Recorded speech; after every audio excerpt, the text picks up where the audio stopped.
Hi, it's Frank Hoos from MiniLathe.com. I wanted to talk today about this mini mill as it compares to some other mills in the same class.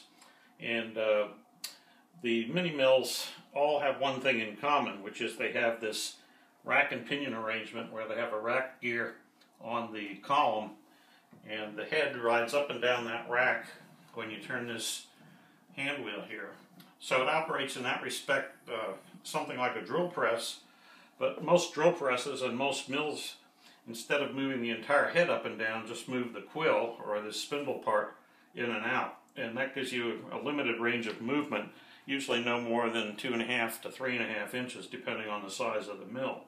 Now this, for the purposes of drilling, is a lot more convenient because you have a great range of movement, and that can be very handy when you're switching, say, from a short center drill to start the hole up to a longer jobber size drill or jobber length drill, which may be 2 or 3 or 4 inches in length and needs quite a lot of space between the spindle or the chuck and the workpiece, which typically is going to be mounted on a vise. So that's one of the distinguishing features of the mini mills that makes them kind of unique. Now there are larger mills and there are smaller mills called the micro mills, and they have their own pluses and minuses. But at this point I'm going to be just talking about the mini mills that have this rack and pinion feature. Well, just to give you an idea of some of the things you can do with a mill, I had this stereo microscope I bought maybe 10 or 15 years ago, and it worked fine, but originally this part up here, this tan part, was mounted directly to the base down below, and there was only a few inches of clearance between the lens and the table. I wanted to look at objects that were too large to fit in there, and so I decided to make this riser table here, this black part made out of some scrap aluminum that I found at a junkyard, and then milled to shape and size to make this riser here, so that the whole top part of the microscope now is about 5 inches above where it originally was. Now, I put my samples on this movable table, and I made a little dovetail here. We'll zoom in so you can see that better. But this dovetail slide was made on the mini mill, and it consists of a slide that has a female dovetail cut into it, and then this little modified table here that has a male dovetail, and then it can lock in place at whatever position I want it. So that gives me a lot more flexibility for looking at larger or taller objects than I could in the original configuration. Now over here there's a little light that I made, and this was made on the mini lathe, and it has a high intensity bulb in there, and this unscrews so that you can change the bulb.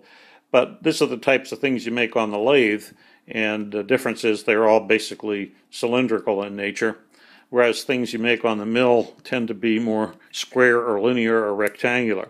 This bracket, the flat parts were made on the mill, but the little knob here was made on the mini lathe. So together with a mini lathe and a mini mill, you can make all kinds of things. And here's yet another bracket that was made on the mini mill, and it has a little ball joint here and here, so I have a lot of flexibility to move this around. So that'll give you some idea of what the mini mill is capable of.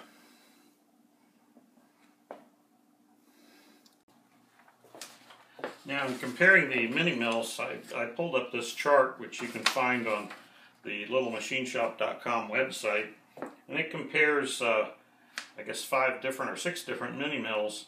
Actually 3 of them are sold by littlemachineshop.com, and one of them sold by Grizzly, one of them sold by Harbor Freight, and one of them sold by Micromark.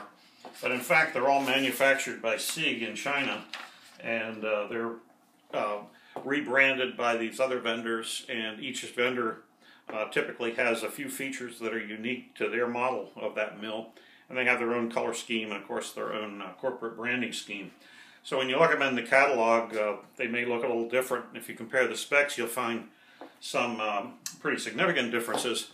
So if you're choosing one, you have to be kind of careful about comparing one to the other to see what the pros and cons are for each one. And of course they vary in price over a range of a few $100s, and they typically run in a price range of around 600 on the low end up to probably nearly 1,000 on the high end. But there are some reasons for those price differences and some benefits with the higher end and more expensive mills that you won't find on the low end mills. So we'll talk a little bit about that, and we'll talk about where this particular mill fits in those the range of capabilities that you can get. Probably the single biggest differentiator between the low end mills and the high end mills is the type of motor. And this particular mill here has a large black motor. We'll move in here so you can see a little better. And I like to call this the classic style motor because it's the type that was used on the mini mill when it was first introduced back in the late 1990s. And it's still around, and it's a good little motor. It does the job. Now, by comparison, I have over here on the other side of my shop this little machineshop.com model 3960 mini mill, and it's structurally very similar to the one we just looked at, but it has the newer, more modern brushless DC motor. Now, this motor, as you can see, is perhaps a half or 2/3 as big as the black classic style motor, but it has actually an output rating of 500 watts as compared with 350 on the other one. So it's got about 50% more power, and it's only about half as big, or perhaps 2/3 as big. It has a few other features that are desirable. It's completely sealed, so there are no air vents. It's cooled entirely by convection through this aluminum extrusion here that surrounds it. And because it's completely sealed, of course, there's no opportunity for chips or oil or dirt or grease or anything to get inside there and cause trouble. Additionally, it's a very quiet motor, and we'll see because it has higher torque, it uses a direct belt drive rather than a gear train, and it's actually, most of the noise actually comes from the gear train. And because this one does not have a gear train, the whole mill runs quite a lot quieter. And we'll just turn that on so you can hear.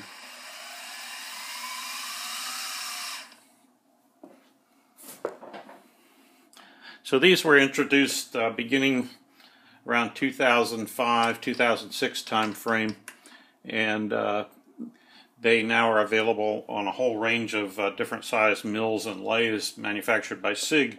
But SIEG has retained the classic style motors as well because they're less expensive. Now, the other big differentiator, and this is tied directly to the type of motor in most cases, I think maybe in all cases, is the type of drive. And I've removed the 4 bolts here that hold the motor mount to the head of the mill so that I can lift this off. And I want to show you the internal structure here. And as I hope you can see, this has a small pinion gear here and a larger driven gear. And there are also some more gears internal to the head. And the reason for that is that there's a drive train, so to speak, and there's actually a gear shift lever over on the side, and we'll take a look at that in just a minute. Now, over here on the left side of the head on this X2D model mill, this is the one with the classic style motor, you see that there's a gear shift here, and it has a high range and a low range. And the reason for this gear shift is that the motor, because it is somewhat limited in torque compared to the newer brushless motors, they have to have these internal gears to provide adequate torque in the low range. If you're trying to do a heavy-duty milling operation, you might not have sufficient torque if you're in the high range to keep the tool from stalling in the work. So you can shift into the slower range, and you get twice as much torque and half as much RPMs. But the torque is more important for a lot of milling operations. You don't really need high RPMs for most operations, but you do need fairly high torque to keep the motor from stalling. So that's the purpose of this gear shift. Now, on the machines with the brushless type motors, this gear and the internal gears, or the gear shift and the internal gears, have been eliminated entirely, as well as the gears that go in this space have been replaced by a direct belt drive. Now I'm back over here looking at the other mill with the brushless type motor. I can't get a very good angle on it here, but as you can see, there is no gear shift on this one. Now, in practical terms, the the classic style motor will do just about anything that the brushless type motor will do, although the brushless motor does have more power. So if you have a really heavy cutting job, it will go through the material a little bit faster for a given diameter of end mill. But there is one other factor, a couple other factors really, and one is the noise level. Now the motors themselves are both pretty quiet, but the drive units make quite a lot of difference in terms of the noise level that you hear, because the gears inside of the head and up top here actually contribute quite a lot of noise compared to the direct belt drive on the other mill. So let's take a look at that. I'll turn this one on.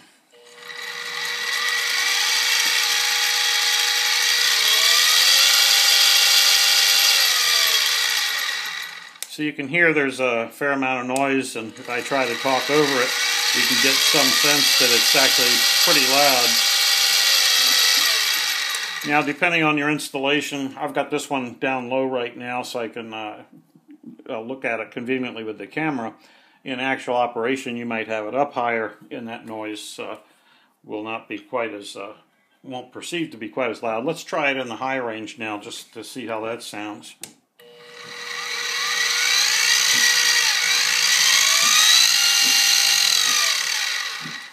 And then back to low range.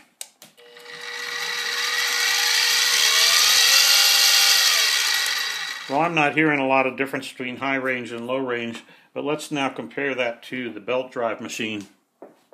Alright, we're back here on the other side of the shop now. Let's turn this one on. And I think, as you can hear, it's considerably quieter. Now, there is no high and low range on this one, so you get the entire range from 0 to 2500 without any gear changes. And I didn't mention it, but one of the really nice features of the mini mill, and it's on all of them regardless of the motor type, is this variable speed control. So there typically are no belts to shift.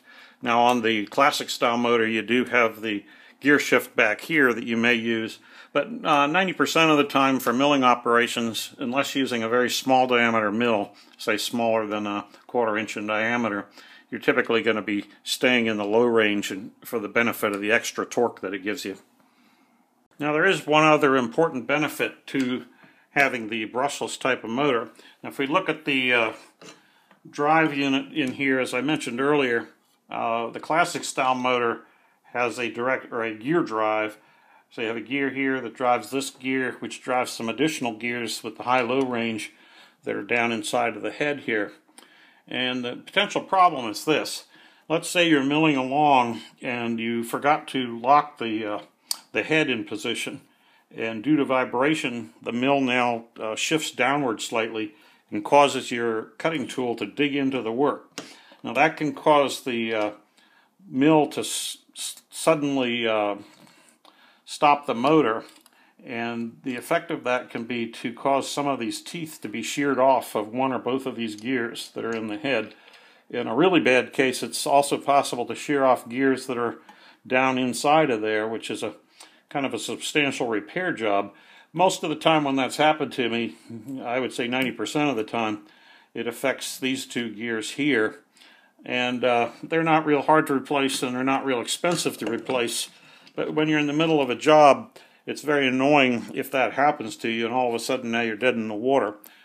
So much so that I got in the habit of keeping 2 or 3 sets of spare gears around so I wouldn't have to wait for them to come in the mail in the event that that occurred. So that's, in my mind, probably the bigger factor when you're choosing between the brushless, the newer brushless style motor is the direct belt drive. I like better for that reason. It's quieter, it's more efficient, there are fewer things to go wrong, and in particular you don't have to worry about those gears being sheared off. One more comment on the belt drive versus the gear drive. If you end up buying the gear drive type and then later wish you had bought the belt drive, there is actually a conversion kit that you can get that will convert the gear drive type of mill to a belt drive. And I was remembering that, in fact, is what I did on the old Grizzly mill that I had.